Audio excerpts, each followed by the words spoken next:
Tak, firma Škoda s novým Kodiaqem přichází poprvé na trh s něčím, s produktem z oblasti online služeb a digitálního biznisu. Přinášíme něco, čemu říkáme Škoda Connect. Je to nový systém, který se u nového Kodiaqu skládá ze dvou základních balíčků. Prvním z nich je online navigace, online infotainment, navigace, která využívá spoustu zdrojů z internetu. Dostane se tak řidiči za jízdy mnoho informací o intenzitě provozu v okolí. Řidič se může navigovat podle satelitních map od Google, prohlížet si dokonce Street View. Může hledat v okolí čerpací stanice, může hledat parkovací domy, včetně různých detailů, jako otvírací časy, ceny a další doplňkové informace.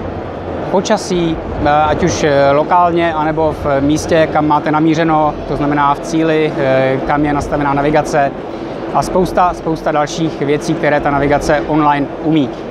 Umím si samozřejmě z mobilní aplikace anebo z portálu z Škoda Auto, respektive Škoda Connect, poslat a naplánovat cíle. Umím si naplánovat trasu z pohodlí domova, nemusím naťukávat a vyhledávat přímo na té navigaci.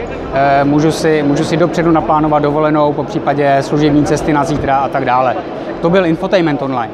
Druhý balíček, o něco ještě možná zajímavější a o něco užitečnější a inovativnější, říkáme mu Care Connect.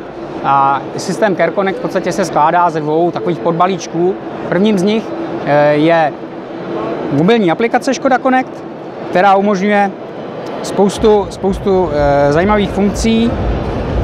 Podíváme se do demo režimu, protože tady v hale v Kraftwerku v Berlíně není příliš dobrý signál, takže v demo režimu krátce proklikáme. Mobilní aplikace a infrastruktura Škoda Connect uchovává dlouhodobé statistiky a historii jízd z palubního počítače Kodiaqu. To znamená, mám dlouhodobý přehled o tom, jak jsem jezdil, jaké vzdálenosti, s jakou spotřebou, jakou průměrnou rychlostí a tak dále.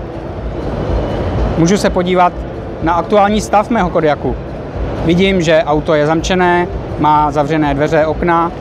Pokud zase využiju demo režim a zkusím aktualizovat stav, tak v případě, že je v případě, že je auto odemčené nebo otevřené okna, dveře, hned se to tady dozvím. Demo režim náhodně vybírá obrázky a zrovna nám nechce žádný ukázat. Ten zajímavější, tak výborně.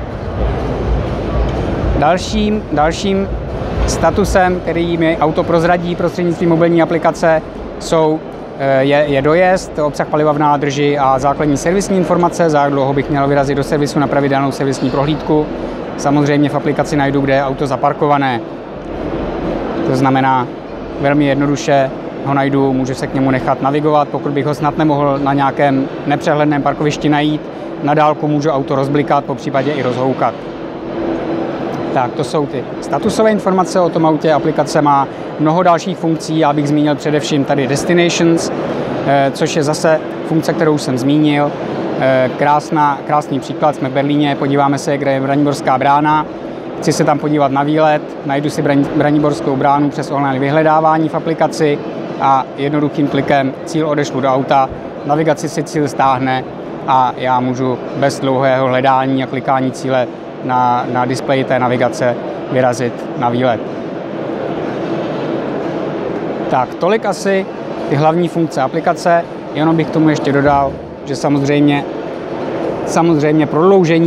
takovou prodlouženou rukou navigace nebo té aplikace na mobilním telefonu je rozšíření pro chytré hodinky, stále populárnější smartwatch, kde mám základní informace zase o stavu vozidla, o dojezdu, o obsahu paliva v nádrži, o tom, kde se auto nachází, kde je zaparkované a můžu použít parkovacího asistenta, který mě upozorní zavčasu, že už bych měl nasednout a odjet, protože nemám zaplacené dál parkování.